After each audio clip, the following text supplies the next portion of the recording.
Hi, this is Tyler Visson. I'm recording my video for Library 100 New Student Dialogue. My video today is going to be on privilege through the Clemson eye. Now, first I'm going to define privilege. Define dialogue, sorry.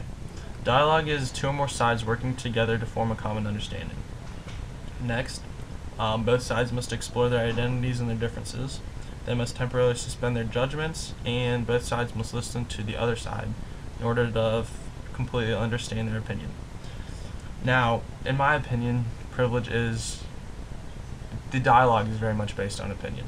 And in our dialogue, we discuss privilege, which is also based on opinion. Different people have different opinions on what a privilege is, and then, what comes from that privilege. So, we got a social identity wheel, and the privileges listed on here are things such as ethnicity, race, socioeconomic class, gender, sexual orientation, age. Those are privileges, and now in those privileges, what privileges come from those? So basically, I'm going to talk about my top 3 or 4 privileges that I found from this social identity wheel. The first one is physically able. Now, I wake up every morning, I'm able to get out of bed, brush my teeth, get dressed, walk to class, eat with my friends, go out with other people, play sports, hang out. I'm able to do a lot. And in that, I'm able to really appreciate being physically able to do things, because people might have a physical disability or a mental disability and they're not able to do things like that. So really, I am thankful for everything I have, and I think that is the most important privilege to me. The next privilege I'm going to talk about is socioeconomic class. Now, I don't find this opinion in any way, the most important out of all of them. I just think, it does affect people, because there's obviously an upper class, a middle class, and a lower class. Upper class may have more privileges than middle class, and middle class may have more privileges than lower class. Basically, it's another opinion. Upper class people can have all the privileges they want, but they can't be happy. Middle class people can have fewer privileges, but have the happiest privileges, or the most enjoyable privileges. To me, I fit in that category. I don't have the most privileges, but I have some, such as being able to afford going to Clemson, being able to afford a car, go out with my friends, other forms of entertainment, things like that. That's what matters to me, and I'm enjoying where I am right now, actually being able to go to college and get an education, and I mean that's a big factor of being in the middle class, I'd say. Now the next two are race and citizenship.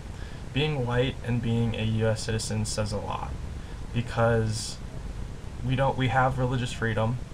We don't have to worry about where our next meal is going to come. For the most part, we don't have to worry about where our meal comes from. So I guess that's part of the socioeconomic class, but or privilege. But for the most part, we're a safe nation. We look out for each other, and we don't have to worry. Say, for example, illegal immigrants, they're trying to come into our country in order to make wages to support their families back home.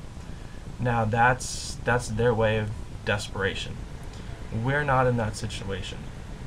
We have certain programs that can help those in need, and we do take care of each other, I'd say, for a good part of the nation. But also, being white it gives you a peace of mind, I'd say, because yes, racism existed long ago. It's always going to exist. People are always going to say whites are superior to blacks, but that's not true. Everyone in this nation is created equally. That is true. But it's all the talk, it's all the speculation, everything like that. It's a peace of mind.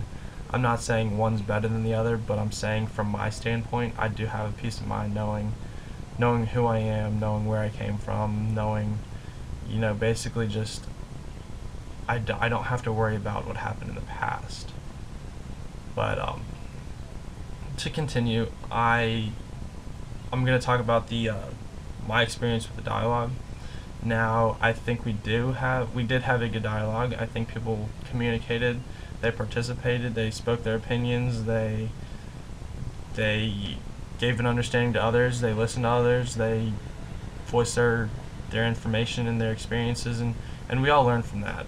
There were people who talked more and spoke more about their opinions about privilege, and I think maybe they had more of an opinion, maybe they wanted to voice their opinion, maybe they wanted to share their experiences, and on the flip side, there were people who were a bit quieter, and maybe they were shy because there were 25 or 26 new people they were talking to, or maybe they didn't have an opinion and they're content where they are, and they had really nothing to say. But I think I was in the middle. I was communicating in the smaller groups. I voiced my opinion, and then I shared some opinions in the larger group dialogue. So I think I was right around the middle. But basically, to wrap this up, I learned a lot from the student dialogue.